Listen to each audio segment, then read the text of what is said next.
Alrighty, let's get going on this. Thank you all for coming. Appreciate it. I just wanted to have a little meeting here so we can all get on the same page for upcoming virtual campaign. I think I've told most of you I'm gonna have to take a break from DMing for a couple weeks, so I will probably be back to it mid-January, maybe February at the latest. But I think Josh, who is also on the call here, is going to step up and run a one shot, which is going to be amazing and awesome. So, Josh, if you have any input or thoughts you want to jump in, please feel free. Yeah, I think the biggest thing is just setting the date of the first session. I was thinking somewhere like before the holidays, so the 15th, potentially. So about 1 week from now. I will probably not be able to make that one, but wish you the best. And maybe if Okay. some of our other players here will have their characters ready, then yeah, that'd be wonderful. And I could set up an event for you. I don't know how much talking I'll be able to do next week. Probably not very much. Is that for this new campaign? Sorry. Yeah, that would be for the new campaign. So essentially, session 1, where we actually start in Galmaarden.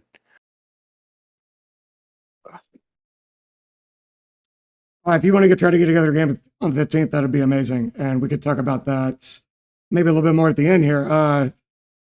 Let's see. There's a cool little cinematic trailer for our setting here. So it's only a minute long, so I'm just going to play it. And then we'll talk a little bit about what we're going to do. So here we go.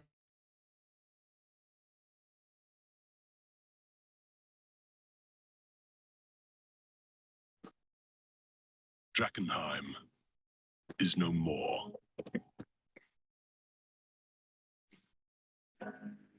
Struck by falling stars upon that woeful eve, the death and destruction were nothing to the madness and terror left behind.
Sweet. Just replace Drakkenheim with Galmaarden. How do I stop the activity? Eve activity, I think. There we go. Yeah, so we are going to be using the Dungeons of Drakkenheim as our setting inspiration. It is going to be in Galmaarden. Relative to our previous or our current past sessions, this is going to be several ages in the past. So, like the stuff of legends from our current perspective. And in our lore, Galmaarden was originally settled by the Dwarven Kingdom. It was originally gnomish land. They had fought several wars with the gnomes, established a city, lived there for several generations, ages, and then King Ulfgard Wisebeard had a prophecy, and the dwarves abandoned their city and began their great migration to the west to found their city of Durander. And so that has taken place. The dwarves have mostly left. So after they left, the city has fallen into ruins. Squatters, scavengers, junk gangs have kind of been, fighting for resources and control of this place. And it kind of rapidly became unstable and a place that is kind of hostile to, normal people who aren't in gangs. So during this time of, transition in the city of Galmaarden, it was a magical incident. We are not sure what exactly it is. There's many theories. But there was a wild magic explosion in Galmaarden. That made the city very unstable. It brought in a magical haze. It unleashed shards of this crystal that are very powerful and very highly sought after. So that is kind of our setting for this campaign. So just a couple of truths about our setting. One, ruined metropolis. So the city's fallen to ruins. There's been this big explosion. Wild magic is running rampant. There are terrible monsters. All this weird stuff happening. The incident that caused this explosion is 15 years in the past from where we're going to be starting. So this has been going on for a while. People have now been exploring the unstable ruins of Galmaarden and are now trying to compete for control of this wild magic source and for control of the city. That's kind of what we're doing. So a couple of very specific things that have kind of changed about the city that you would know about. One is that the haze, the wild magic haze, it means that long rest have no effect inside the city walls. So once you adventure into Galmaarden, you will have to be very careful about your resources. There are some exceptions to that. We'll find out about that as we play. But big thing all you guys would know is that when you go into the city, you better be prepared because you can't take a long rest because of the magical aura over the place. The other effect of that haze is that bodies do not decompose. Very strange. So you die within the city and the corpse is not eaten. Might be possible to recover it, might not.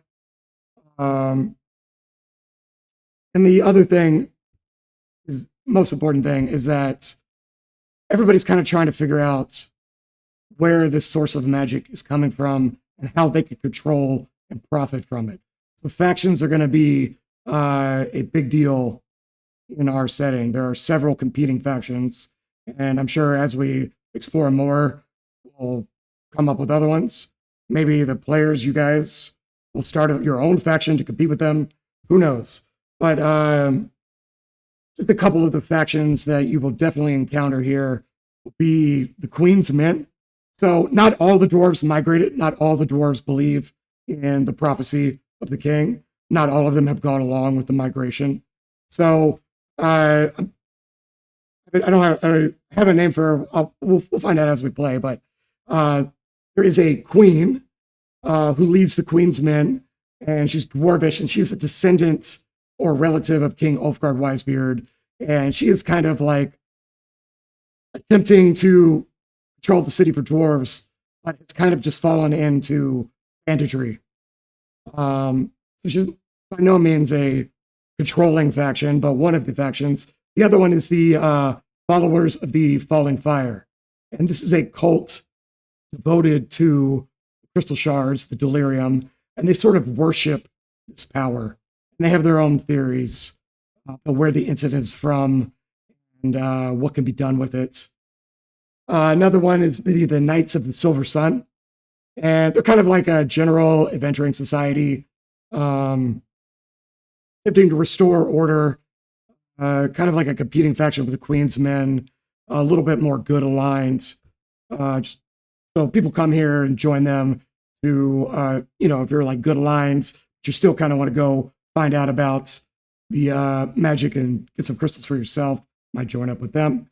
And then definitely another one would be the Amethyst Academy. which is a magical research institute. So they are very interested in what's going on here in Galmaarden. And so there's kind of a mage guild, kind of magic user aligned. And so they're one of the also the factions kind of competing in this desolate space. So some things just to think about as you make your character. This is an extremely deadly place. Pyora is a big realm.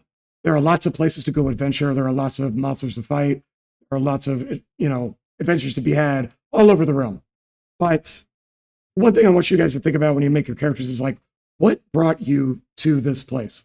What brought you to Galmaarden? Why is your character here? Why did they choose to come to essentially this unstable, deadly place where there's a lot of unknowns? It could be, it could be profit, it could be a lot of things. But definitely something to think about is like, why specifically did you come here? And if you have some sort of personal quest, if you look in the Drakkenheim book, I think there's even a list of personal quest ideas. If you need some ideas, that might be a good place to look. But definitely something to think about. It's like your motivating factor for campaign. That's kind of just like overview of the setting. Reason I kind of chose this is like there's a lot of great adventures in the book, but also obviously you could just kind of drop any adventure into this setting. Definitely lots of possibilities here. So, anybody got any questions about our setting in general? Any thoughts? Josh, feel free to jump in if I got anything important here.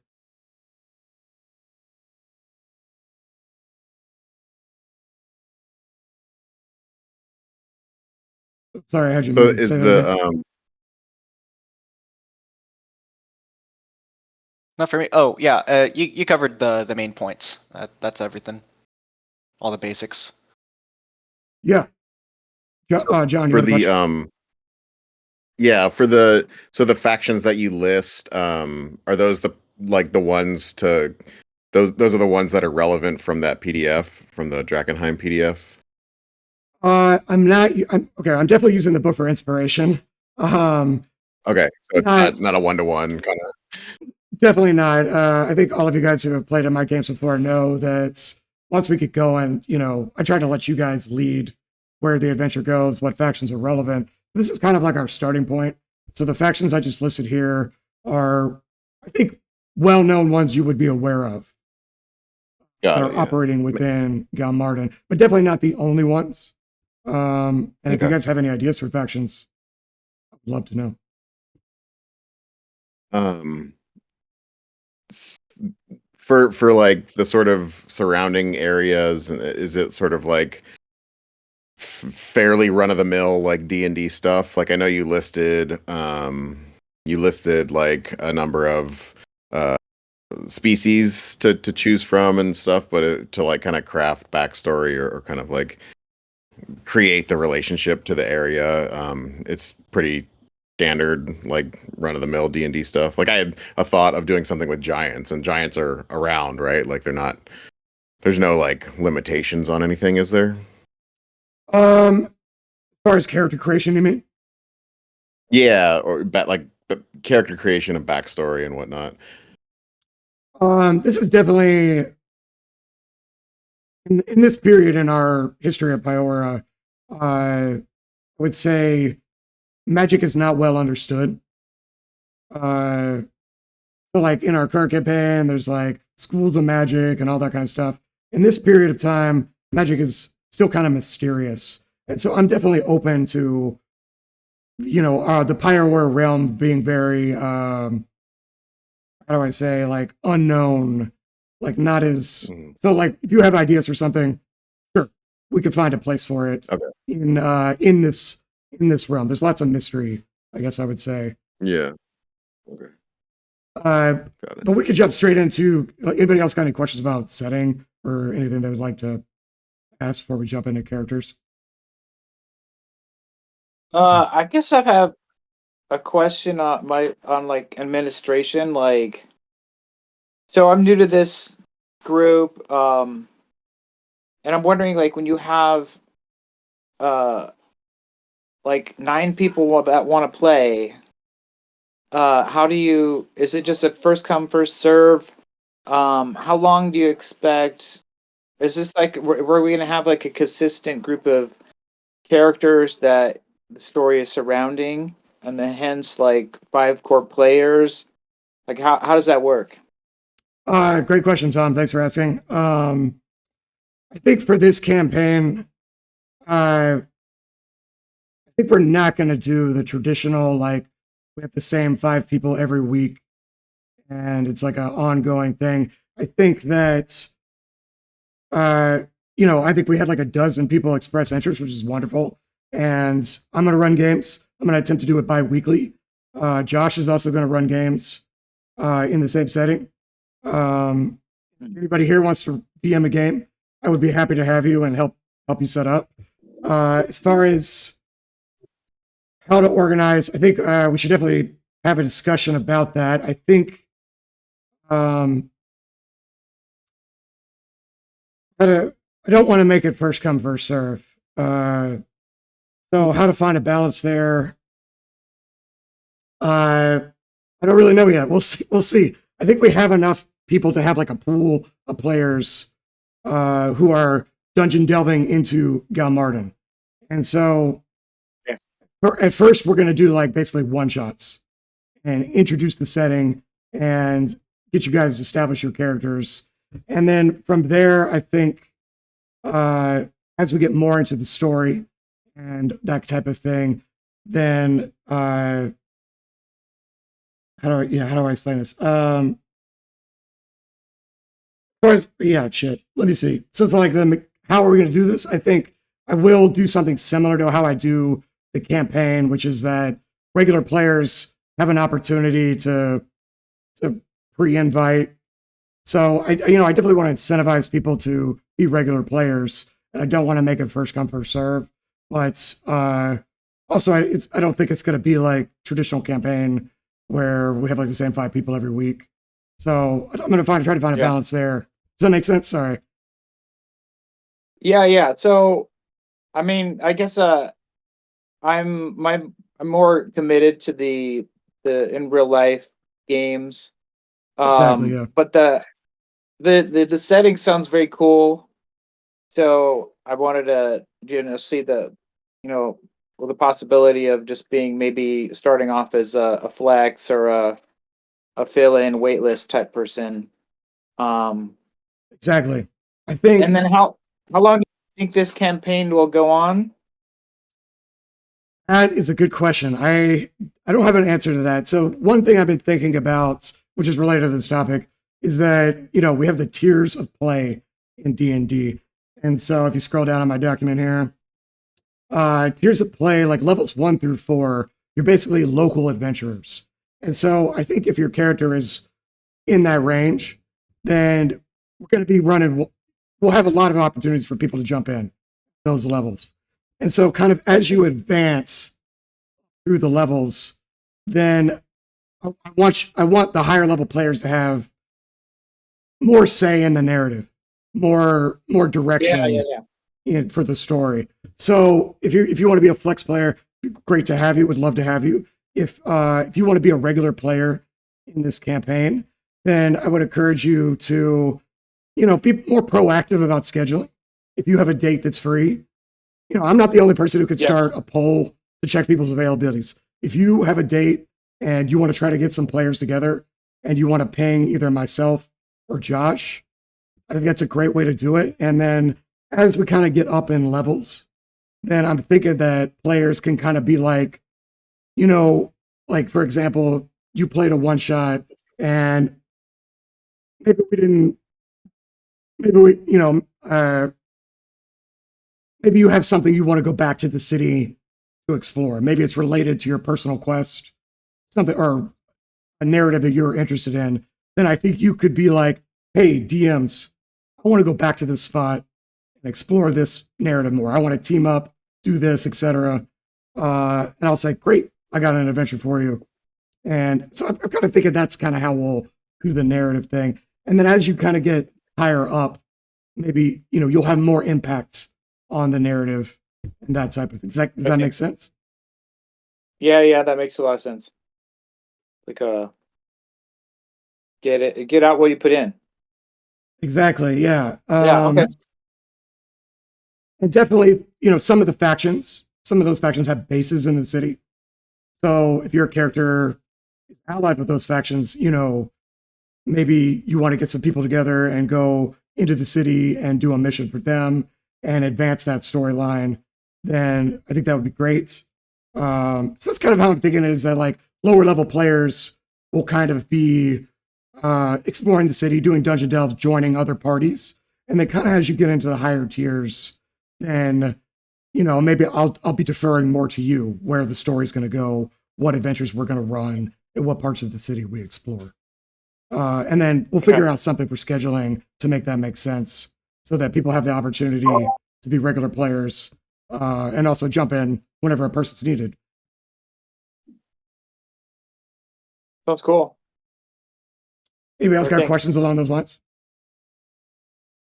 Yeah, I have a question. What's up, Ashley? So once you're recovered from your surgery, are both you and Josh going to be DMing at the same time? Not like in the same session, but you'll hold your own sessions and Josh will hold his own sessions? I hope so, yeah. And Josh, if you want to organize things differently, that's perfectly okay. I'm kind of talking about my plan. But that's sort of how I envision this going. But yes, I think definitely this setting lends itself to having multiple DMs, multiple parties. If you guys want to form 2 competing parties, just throwing an idea out there. It's all up to you guys, but there's a lot of possibilities here, I think, especially with the amount of people we have. I mean, I think we had like more than a dozen RSVPs. Hopefully all those people are going to join us. And so I think the more the merrier, basically. So Josh, if you want to run your own storyline, I could run my storyline. I think, like I mentioned, like the incident has multiple interpretations. There are multiple factions with competing interests. And I think that type of thing really lends itself to kind of like the online play that we're doing here, where we have like multiple people. I think like having the same 5 people show up every week, I think that works better in real life. I think for online, I want to be a little bit more flexible, if that makes sense. So definitely, definitely we're not going to be running sessions at the same time, but maybe parallel stories or even parallel parties if that's what you guys want to do. I'm open to whatever. I'm open to lots of ideas. Yeah. Anybody got any comments or thoughts on that? Go ahead. I was just hypothesizing that there'd be a bunch of people wanting to be the monstrous species, the tieflings and the goblins and minotaurs, and maybe the other half is the yeah, it might just end up being 2 different factions that way. Yeah, and I really want to emphasize that it's up to you guys. Book has tons of great adventures. And like I said, I think you could pretty much drop anything into the setting.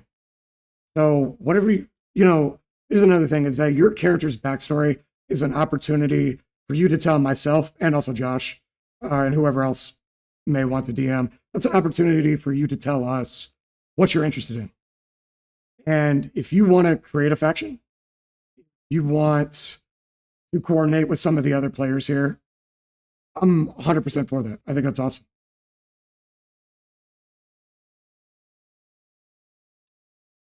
So is the Dungeons and Drakkenheim like it's not like a campaign arc, it's like a setting with lots of little adventures that you'll kind of develop as you want. Okay.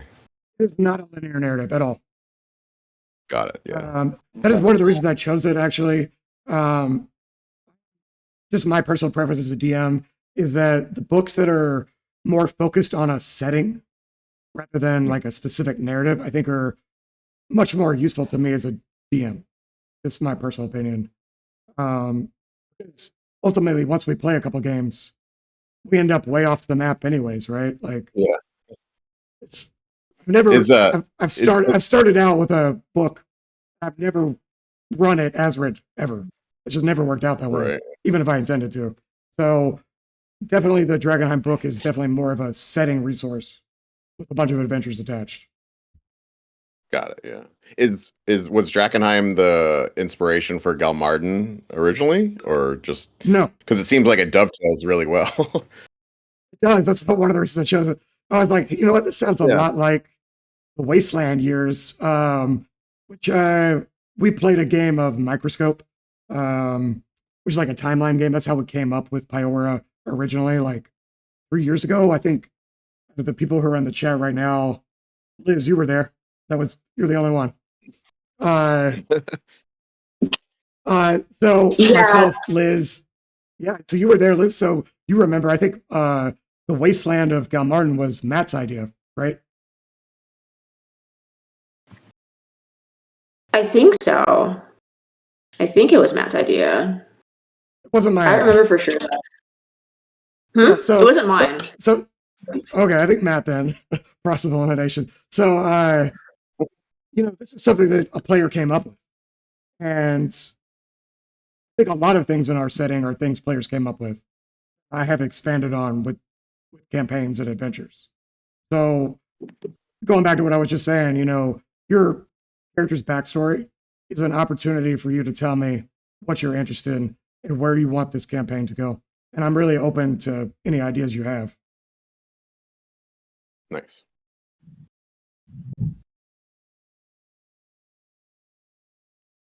Anybody else got any thoughts? Brad, I have a setting question, if that's all right. Yeah, for sure.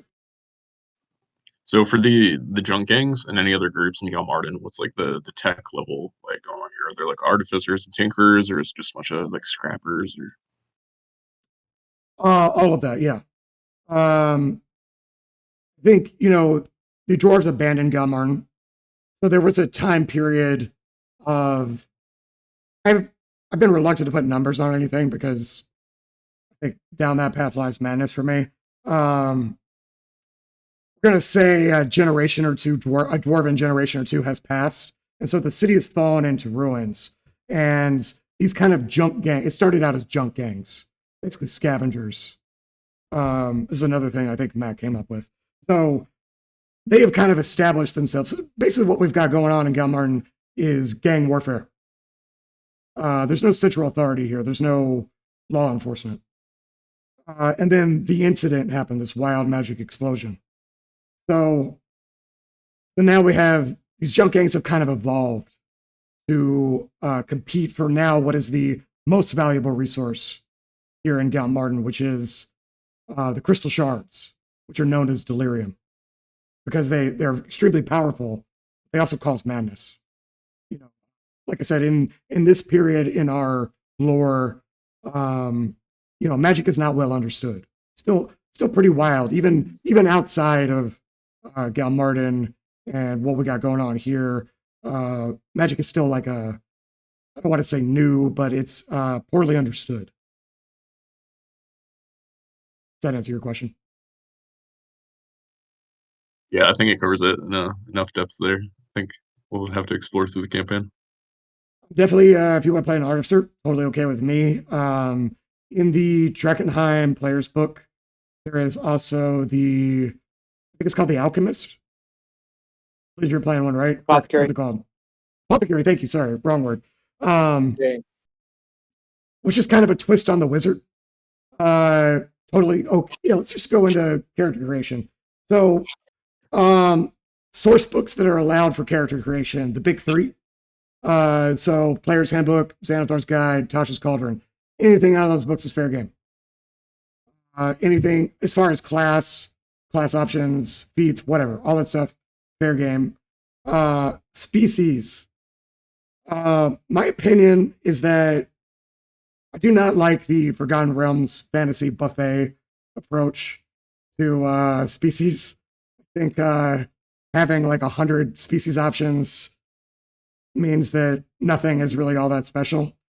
So I put a list of species in the chat with like my general thoughts about how they fit into the setting. So where did I think that's in a different document. Like would appreciate it if you guys would kind of look at that list and think, kind of stick to that. If you have an idea that's outside of that list, I'm open to it. Let me know, and I'll tell you what I think. But if you can tie it to the setting, then the answer is probably going to be yes. But like, just like off the top of my head, like the disembodied or the warforged. So like the disembodied would be people who lost their physical bodies in the incident, but are still with us. Not really sure how that works. Maybe we'll find out. Maybe one of the players here will tell us if they choose that. Or I was also thinking warforged, maybe like instead of robot person, maybe it's more like someone who lost part of their body in adventuring in Galmaarden, or maybe somebody who fused themselves crystal shard so that they can continue to live. Something, whatever idea. If you have an idea that can tie it back to the setting, I'm okay with it. But I did post that list. I kind of want to keep it to that list, but it's not set in stone there. What else? Yeah. What other sources are? I'm also ask okay a if anybody question about the wants. species list real quick. Oh yeah, go for it. Yeah, please. Just on that, tied to the setting, are all the playable species that are listed species that would be socially acceptable in the city, or any of them like taboo, or like are there any that any? I know there's like inner Question. conflicts, but any that like would you stand out? That's a good question. I think because this is a lawless place, that you did ask socially though. I think that type of thing is going to be tied to the factions, if that makes sense. I think it's going to be more about your motivation in the city versus your species. Although I think there is a little bit of that. So, I mean, obviously it's a dwarven city, so they're a faction here. And, the dwarves kind of stole the gnomes' homeland. That's like an obvious rivalry there. Maybe gnomes and dwarves don't, not a hard rule, but maybe gnomes and dwarves don't like each other too much because of that history. But I think it's a lawless place. I think kind of anything goes here.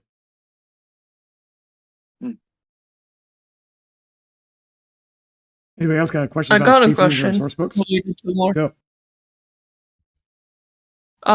go. So in present day Peora, elves don't exist, but in Drakkenheim or Galmaarden, elves exist. So where exactly is Avalon? Good question. So, Like that's on an the excellent map. question.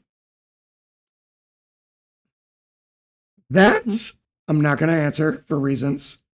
DM me and maybe I'll share that with you. I don't want to give anything away because we have some players here who might spoil something.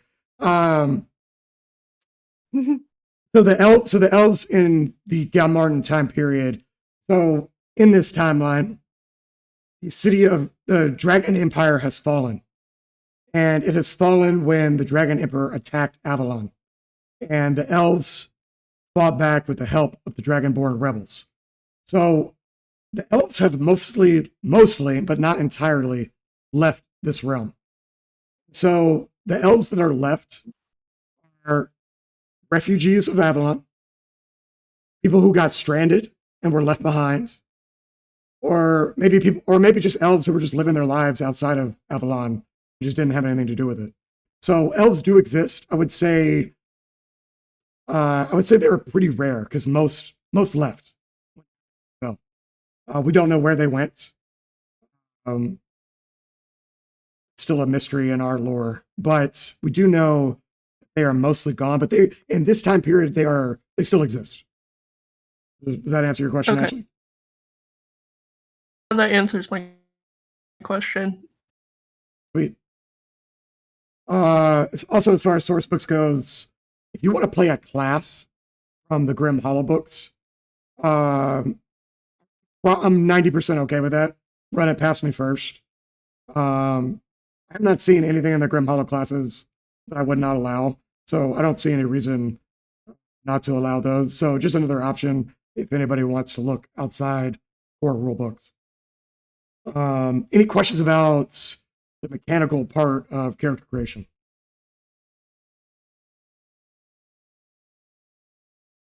Buddy. Oh, I did have one question. I don't know if this was covered already. You said that there was no long rest in the city with a few exceptions. Would that be really limiting for spellcasters, or is there something I haven't read about in Drakkenheim that kind of accounts for recovering some of those spell slots? That is an effective. That is, sorry. Mute yourself, Steve. Sorry, Steve said in the car. That is definitely a downside. It may influence your class choices on a meta level. There are exceptions. It's not a hard rule. There are exceptions, and I don't want to. We'll discover it together, but there are going to be some exceptions, and so it's more of a tactical adventure thing. I mean, I know definitely that does influence the class decisions, but the factions have developed safe base. Some of the factions developed safe spaces within the city where that rule does not apply. So, not a hard rule. Just a general rule. If you're in the streets of Galmaarden, if you're just dungeon delving, you're not gonna be able to take a long rest. If that makes sense. If you got a faction contact, maybe they can hook you up with a safe space. If you maybe it's a good idea for a personal quest, finding out the answer to that. Surely there's a magic item or something. Who knows? It may allow you to overcome it. Who knows? We're going to find out together. It sounds like a place that you wouldn't want to take a long rest in anyway, just because it's dangerous. Like you might want to just leave the city. It's not like a county or a state. It's just like let's go in and then get out. Yeah. So again, going back to like personal quest, like if you want to go somewhere and discover something specific, let me or Josh know. I will plan you an adventure based on it. So this is very much going to be like strike team goes in and, maybe we're going to a specific place. Maybe we're looking for an artifact. Maybe we're trying to recover the dead body of one of our compatriots here. Everybody needs to have a reason going into the city, obviously. This is not a place you would casually go adventure in. If you wanted to casually adventure, you would go somewhere else. You'd be off in the, the ancient redwood or something, not here. So something to think about as far as characters. Why did you would know all this? So like, why would you come here, despite knowing how dangerous it is? Is there a map of like Galmaarden and the surrounding area? Was that included somewhere? I do have a map. One moment. I'll post it in the chat or load it. I'll load it up here. You guys can see my screen. Let's. I don't want to derail. Let me pull it up real quick. I'll post this in the chat as well.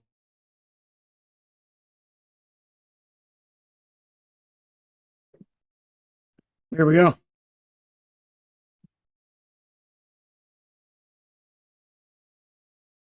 Posting in chat right now.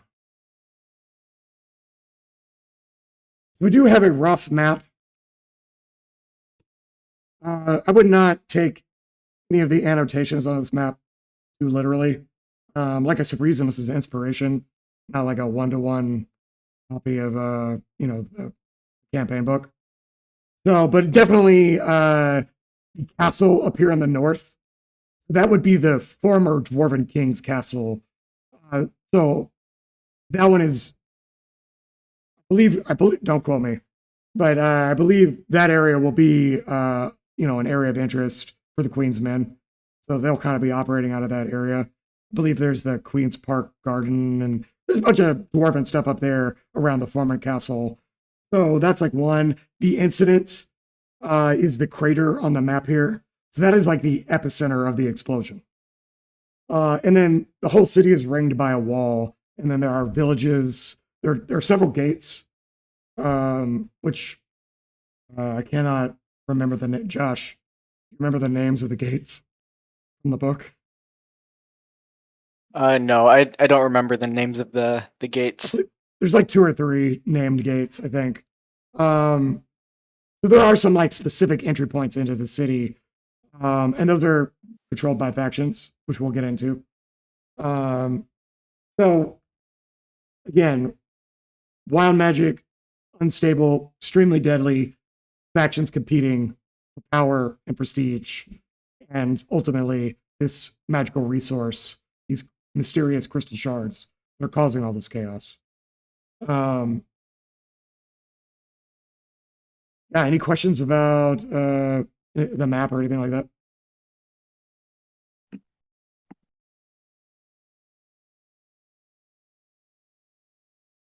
Nope. No, makes sense. Makes sense. Makes sense. All right. What else was I going to say? All right, I'm going to quit talking very shortly and turn it over to you guys to discuss any ideas you have. Let me just flip through this and make sure I was going to miss anything. Scheduling, I'm going to try to do bi-weekly. Personally, I am going to post polls like I've been doing for the online one-shots we've been doing. That is extremely helpful to me. There is no point in me making an event or attempting to wrangle people if nobody's available on those dates. So if you see me, I'm gonna be posting the polls, and I'm gonna be using that to gauge interest and to set the dates. I'm not gonna like in real life game we do Sundays. I'm not gonna set a specific date for this.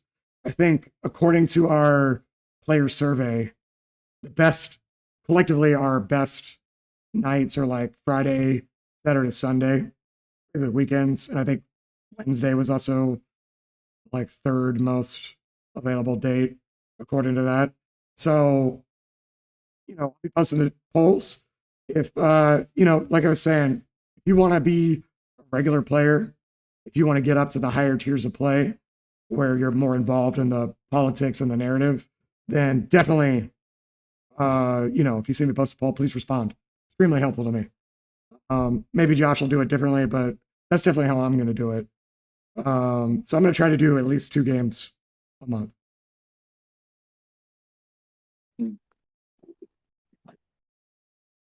What else we got here? Milestone leveling. I think everybody's aware of how we've been doing leveling. I don't think tracking XP is fun or giving it out. I don't think that's fun, personally. So we're going to do milestone leveling. I also think it's important to incentivize attendance. It's my personal opinion as Dungeon Master. So we're going to do milestone leveling based on attendance.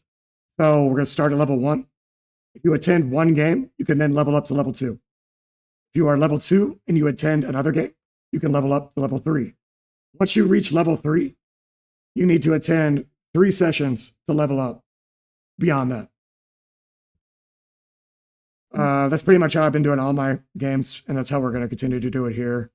I think the first couple levels we kind of want to give everybody an opportunity to get their cool class shit, choose your subclass, get through the squishy parts, and then once you hit level 3, 10, you have to keep track of it. Obviously, I don't keep track of that stuff at all. So same as we've been doing. If you attend 3 sessions after level 3, level yourself up. Any questions about that or mechanical stuff?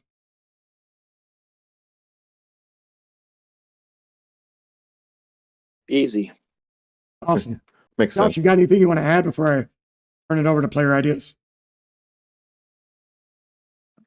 No, I think leveling should be consistent between the 2 of us. So milestone leveling based on attendance is good. Yeah, I actually don't have a problem if there starts to be a discrepancy between players and groups of players. I think that's fine personally. I can always scale the counters up or down, depending on what event. I mean, some adventures you can't really scale down, but I think it's fine if there's a discrepancy. And I think that's also another important point about our setting is that, the factions exist and there definitely are higher level NPCs in this setting, but those resources, as a lower level player, those resources are really not available to you unless you seek them out. So if you die and your friends drag your corpse back, you better hope one of the players here has Revivify or whatever. Because there's not going to be a priest chilling at the temple waiting to revive you. You know, so there's another thing to think about. You know, you might have to, if you're a lower level player, you might need to bargain with another higher level player here to get the resources you need. So with the amount of players we have, I think that's actually a good thing. And I think anything I can do to encourage that kind of collaboration with players, please let me know. Like, you guys want me to set up a Discord channel for trading items, or if we want to have a Discord channel for in-character discussion. If those are helpful things for you guys, I'm happy to set it up. Anything I could do to facilitate that type of player collaboration. I think with the number of people we have, type of stuff is it's all good. And you know, if some players fall behind, that's fine. That just means they need to, you know, recruit a higher level player to accompany them on their mission or something like that. You know, we'll see. I think another thing that I didn't mention at the beginning was with this setting is that I want for maps to be important. So if let's say I run a one shot and you guys have to bail because you run out of resources, you're like, oh shit, we got to get out. Well, if you guys want to go back to that setting, someone needs to have a map. And if a player in the group has a map, then I'm going to say, and Josh made it differently, I'm not speaking for him, but for me, if a player in the group has a map, I'm going to say, okay, we could skip ahead. We could just go straight to where we left off. If nobody has a map, then the streets of Galmaarden are very dangerous. And you're going to have to go through, you don't know where you're going. You're going to have to fight your way through it. So another thing to think about, and I think also, if you yourself maybe you want to share those maps. Maybe you want to keep it a secret to yourself. Maybe you want to use it as a bargaining chip with your fellow players. You know, things to think about. Is there going to be like a mechanism for could players create maps? Absolutely. Is there going to be like ones to purchase, like potentially, like not necessarily all over the place, but like some people might have them? I think if you make a map and if you want to start up a map making business, excellent character idea. If it were me, I would guard those maps. Maybe you're a little bit more cooperative. Maybe you want to share your maps. I think it's okay. There are lots of tools online for making and sharing maps. And I probably have some in my bookmarks, and I can go back and look and recommend some. But if you guys want to collaborate on maps, great. If you want to hold that information close so that you can use it as maybe a bargaining chip to pursue your own ends, also okay. There are definitely, like, are you going to be able to go into the tavern and buy a map from a vendor? No, not unless a player here makes it. It sells it to an NPC. Right. Then maybe that NPC might sell it. But I think maps are going to be like a non-fungible item in our campaign here. So however you guys want to, just throwing that out there as an idea. Cartographer of Galmaarden would be an excellent character idea. Just throwing that out there. Be a fun like motivation too. Like you're trying to create the first, comprehensive map of Galmaarden to start selling it to adventurers. Yes. If anyone wants also a bargaining chip with the factions. Yeah. Yeah, anybody take that one. Yeah. Also, I think the factions probably have maps. Absolutely. Are they going to share them with random adventurers? You got to have something to offer them. You got to be right in with one of their NPCs. You got to have some juice, pretty much all I have to say about that, but I do want just something to think about, if you would find yourself adventuring into Galmaarden, you probably want to take some notes. You probably want to draw a map. Somebody should create their character and name him Volo and create Volo's Guide to Galmaarden. I'm not opposed to that. I don't know. I don't know what he was. He's a dwarf? A wizard? Or a halfling? Can't remember. I've read a bunch of the Forgotten Realms novels, which I do not recommend. They're not very good. They're can't very, remember. very plain. It's a charitable, Yeah. charitable thing. All right. One last thing on this topic. If you write a backstory and you add that backstory to our wiki under the characters, I will give you a magic item relevant to your character. So just a little incentive there. You know, I think some of my longtime players know this, but like when you guys put that stuff in the wiki, I use it to prep games. I use it to decide where the narrative is going to go. I use it to decide what NPCs you're going to meet. So again, your backstory is an opportunity for you to inject the things you are interested in into our game. This is a collaboration. I am not. I never plan more than a session or two ahead, ever. You know, it's all. I try to give you guys agency. You know, it's more fun for me that way. So I think it's more fun for you if you guys have some inputs and instead of me just being like, well, the book says we go here next. You know. Yeah. Sounds good. So just a little mechanical meta incentive. If you create an article for your character in the wiki, I'll give you something. That is basically all I have to say. I've already been talking for like 40 minutes. It's too long. So now what I would like to ask is, what ideas do you guys have? First off, does anybody have a character idea they'd like to share with the group? Does anybody have anything I just said spark any ideas in anybody here? I would love to hear. I'm gonna turn the chat over. I'm gonna stop talking for a little bit. Turn the chat over to you guys.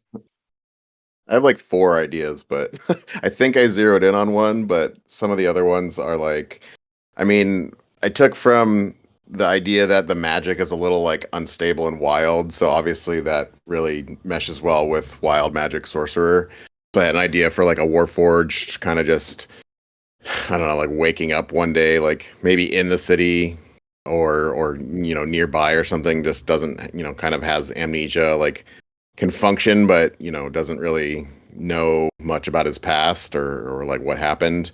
But he's a wild magic sorcerer, so the wild magic is just sort of like powering him and sort of, you know, giving him abilities that he doesn't, you know, recall having ever before. And along those same lines, the barbarian, the path of wild magic, similar concept, like just maybe, you know, a dwarf that didn't migrate and just been hanging around and got kind of affected by the magic in a certain way. And I don't quite know the motivation for still hanging around, but you know, there's something to be had there.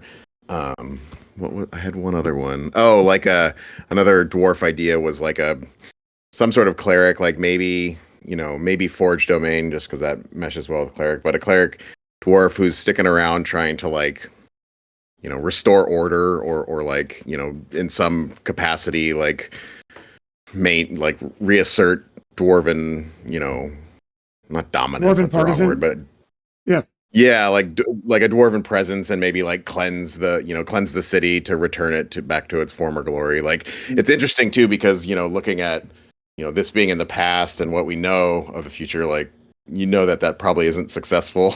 And so how would that play out? You know, does he die in a blaze of glory, or does he, you know, give up, or, you know, does he eventually migrate, or they, you know, that was one. I mean, okay, yeah, obviously on the meta topic, I mean, those are all great ideas. Thanks, Sean. As far as Warforged, I think we're going to call that Delirium Forged to fit our setting. So something having to do with the effect of the magic on the body. Yeah. And then, yeah, everything you said is amazing. Yeah, anybody else got a character idea? Yeah, I want to play as a sorcerer, actually. Nick? Sorry? You said sorcerer? I think it's awesome. Yeah, I want to play as an aberrant mind sorcerer. I was considering the wild magic sorcerer like John, except I don't want to accidentally blow up my teammates. It's half the fun. Yeah, I was about to say, Understandable. it usually becomes quite comical half the time, less life threatening. Not everything on the WoW Magic list is a threat to life. Any thoughts on species? I know you were saying elf.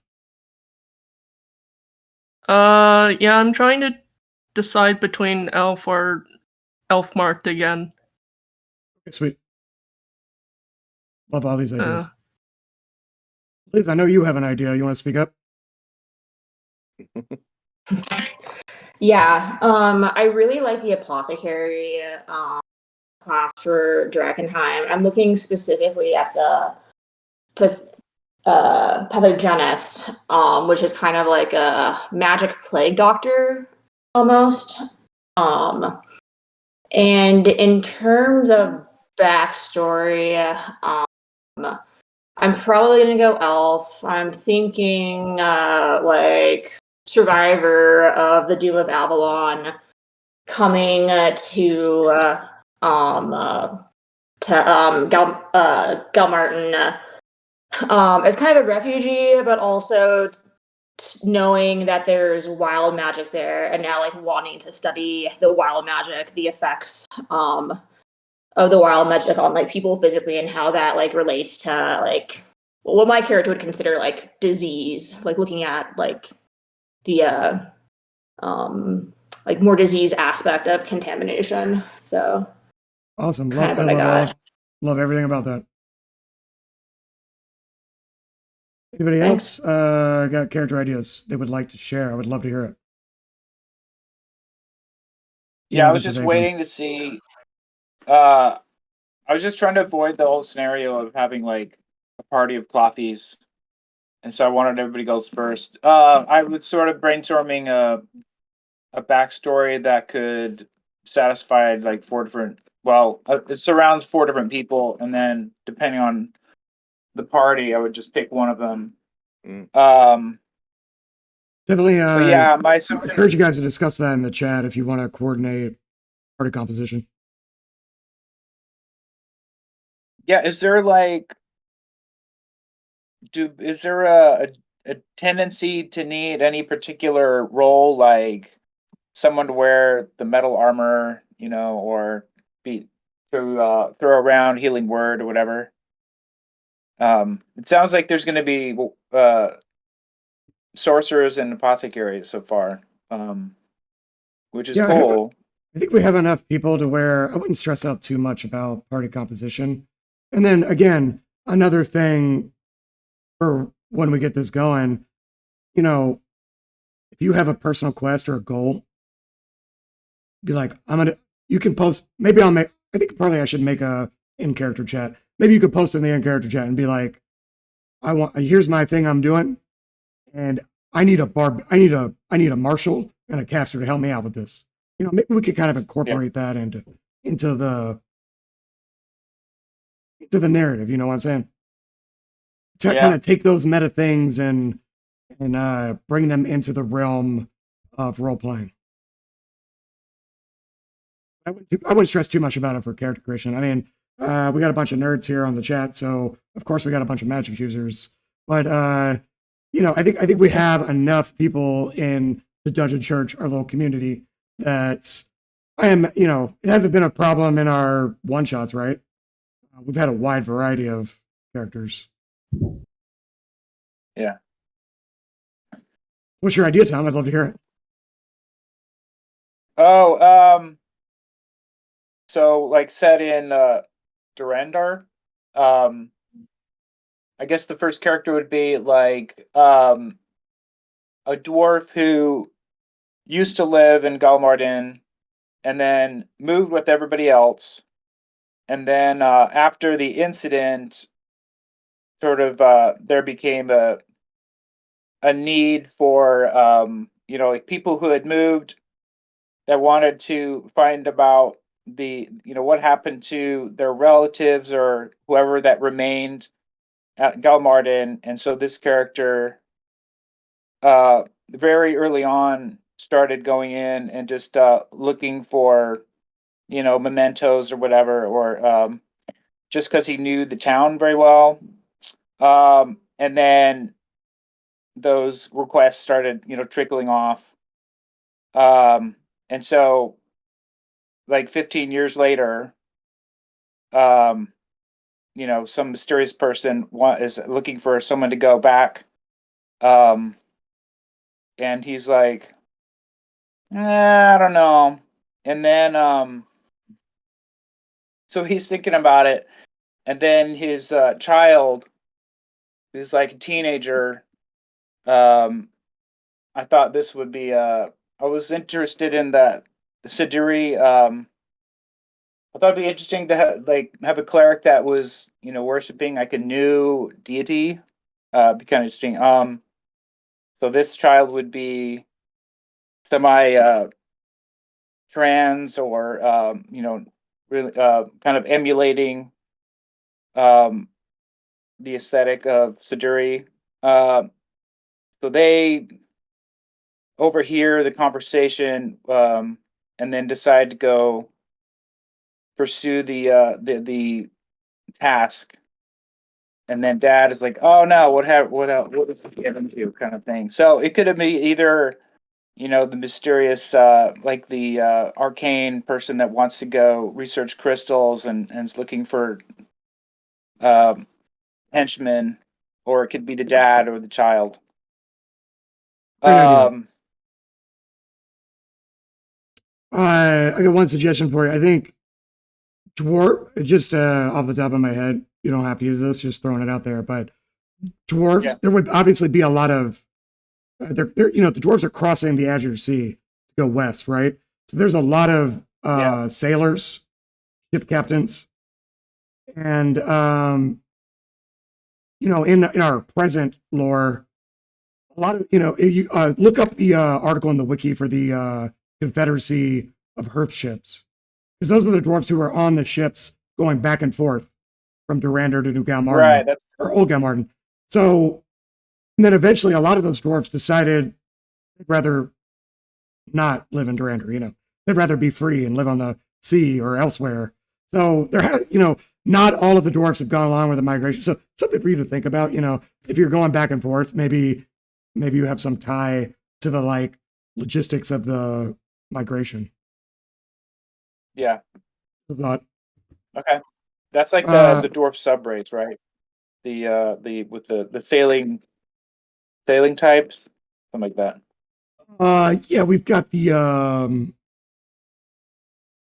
sorry, my mind just went blank. Earth dwarf. Yeah. Okay. A dwarf that you basically you lose your stone, whatever that stone fence or whatever, and you gain more walking speed and something else I forgot. It's a very minor variation on dwarves, but yeah, we have a whole subspecies devoted to dwarves who don't like to live underground. Dwarves live underground. Okay. Anybody else want to jump in? Anybody else got any ideas, just in general, maybe not by your character? So, just out of curiosity, how do you rule pickpocketing amongst players? Good question. Thanks, Damien. Don't want to encourage PvP. I think, part of the buy-in for any campaign is we all got to want to go on the adventure and we all got to work together because it's a team sport, right? But, definitely not opposed to player rivalries or stealing. How would I rule it? I think, roll sleight of hand versus perception and see where it goes from there, where the dice land. Does that answer your question? Yeah, just checking, just because thinking about playing a rogue. Oh, yeah. I think there will be a lot of rogues in this setting, Very I was roguey looking place. at the smuggler subclass, and that one looks fun to play around with. Yeah, that would be an excellent Especially in one. this I kind of mean, setting. a lawless city. I think there's going to be a lot of rogues.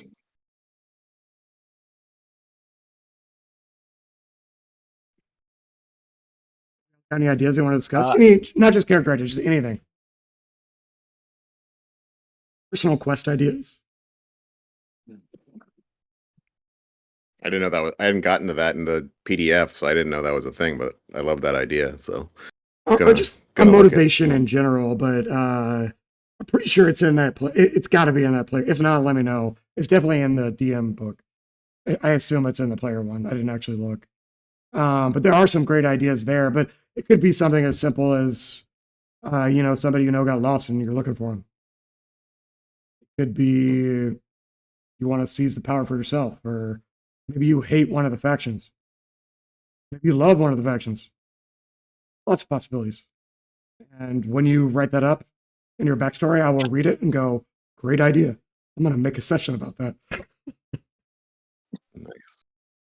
I think for the character I'm currently in concept with, the Amethyst Academy would be an interesting faction.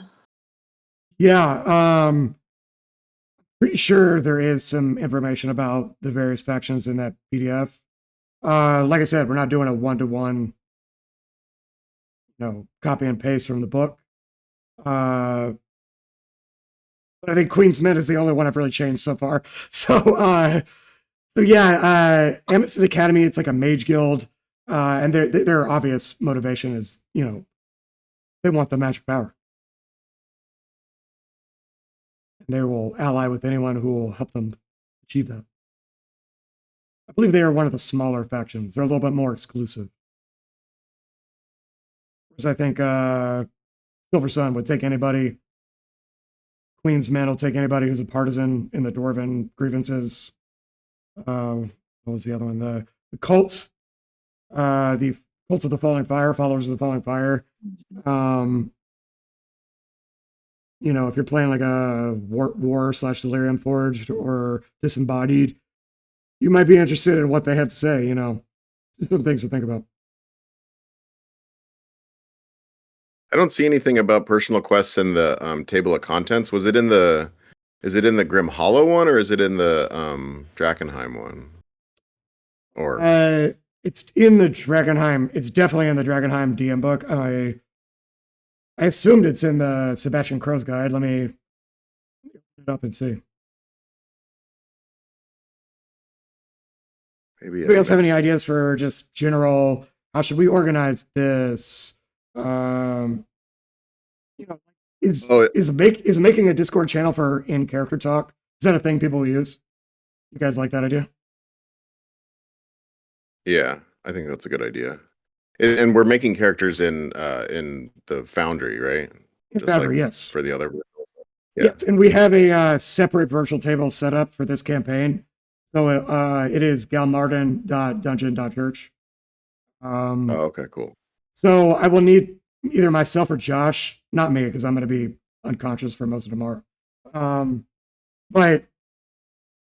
Or ping me tonight, because I'll be online. I'm right after our in real life game. I'll be online tonight. So I need to make people accounts on the new table. And then once you have the account, you can make your character there. But I've got it set up exactly the same as the one we've been using. But definitely in the virtual table. That's what we're going to use. That's going to be the source of truth for character sheets. Let's see. Sebastian Crow.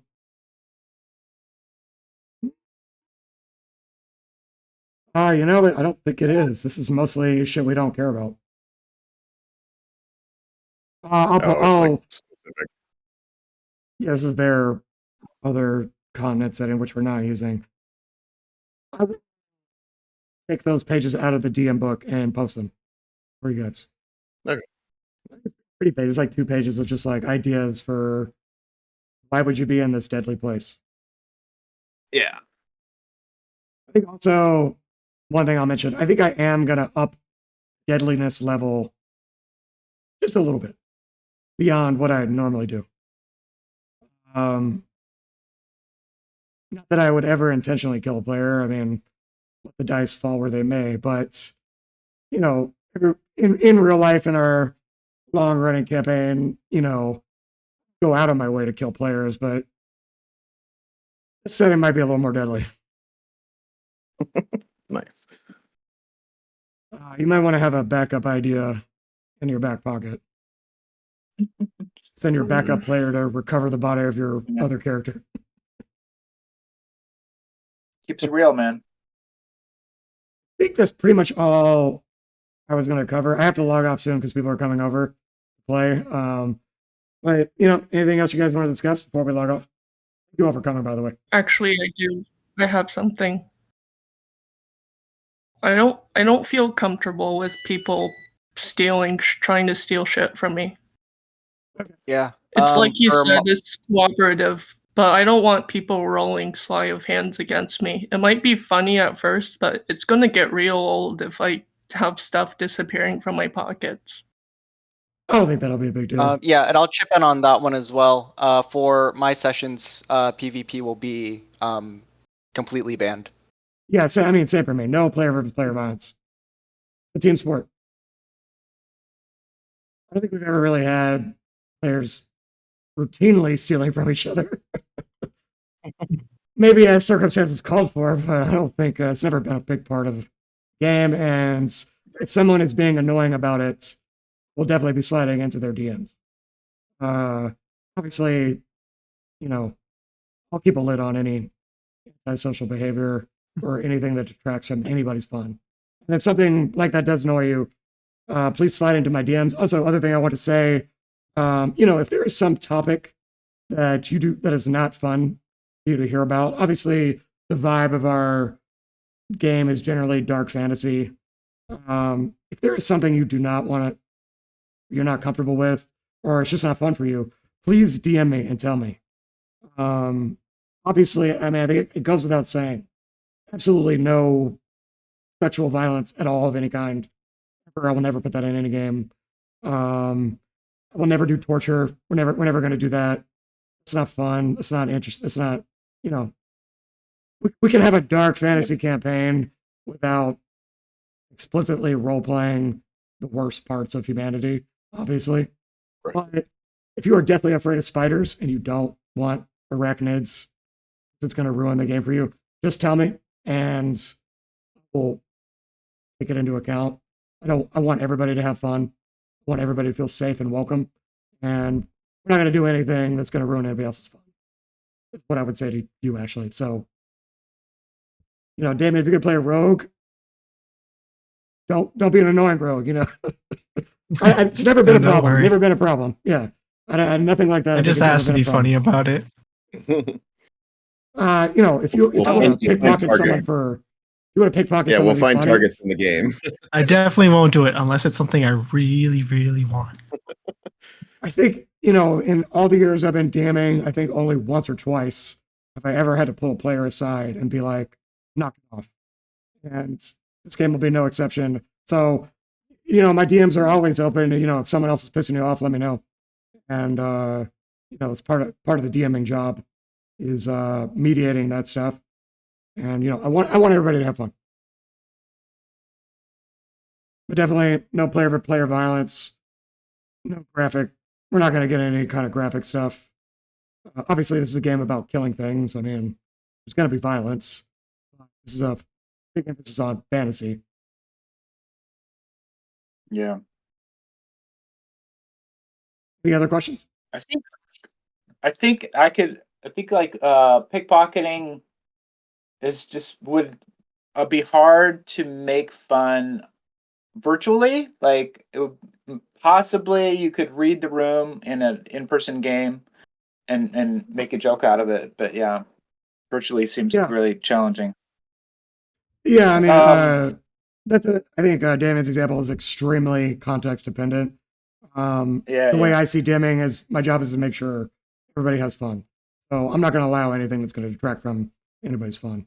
And if something happens that's not fun for you, please let me know so that I can intervene. What else was I going to say about that topic? That's pretty much it. We're all here to have fun. Yeah. We're all friends it is here. character building, but yeah. But what my character would do is not a good excuse for ruining someone else's fun in a game we all play. Yeah, exactly. I think everybody knows. We're all adults here. We all know that. I was gonna say something else about this. I'll think of it in a second, maybe. That's pretty much all I got, guys. Unless anybody wants to discuss anything. You're having surgery today, right?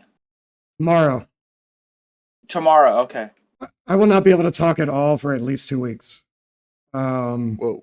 And they have told me that I will probably not be able to speak for 3 or 4 hours straight. It's probably going to take about a month for my voice to heal. So I anticipate. I mean, we'll see. I got to go to voice therapy after surgery, so then they'll give me a real answer. But Yeah. So I'll put it on the calendar around the new year probably once I have a better idea. But yeah, I anticipate getting back to DMing mid-January. I sincerely hope not later than that. I mean, I have to work for a living as well, so I hope I'm not going to still be mute in February. You can have a mute character. I might make a Kinku character. I don't. If Josh is going to run a game on the 15th, I'm probably not going to be able to make that one. But soon. Yeah. That's probably too soon for me. I don't know if I'll be able to do that. But I know Tony, who couldn't make it to this, is running an in-person one shot around the 27th, and I'm planning on attending that one. I should be fine by then to talk a little bit. So yeah, sucks for me. But I wanted to have this discussion with you guys before I have to take a vow of silence for a month. Do you have transportation already arranged and everything? Oh yeah, I'm good. Do you I need think a ride? yeah. If you guys know, I think you don't know her, Tom, but Stephanie Thompson, should have said her name on stream, whatever. Is picking me up tomorrow. She lives like right across the street from the hospital, so I'll be good. It's a very minor procedure. It just has a very long recovery, which is why I have sounded like RFK for the last year. But I should be back to normal I should be able to talk by January, I think.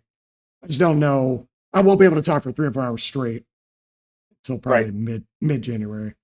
I don't want to stress it out. That's pretty much it, though. Sucks for me. Yeah. Anybody else got any topics they want to discuss? Any ideas about the setting? Anything I said tonight? Do you want to elaborate on?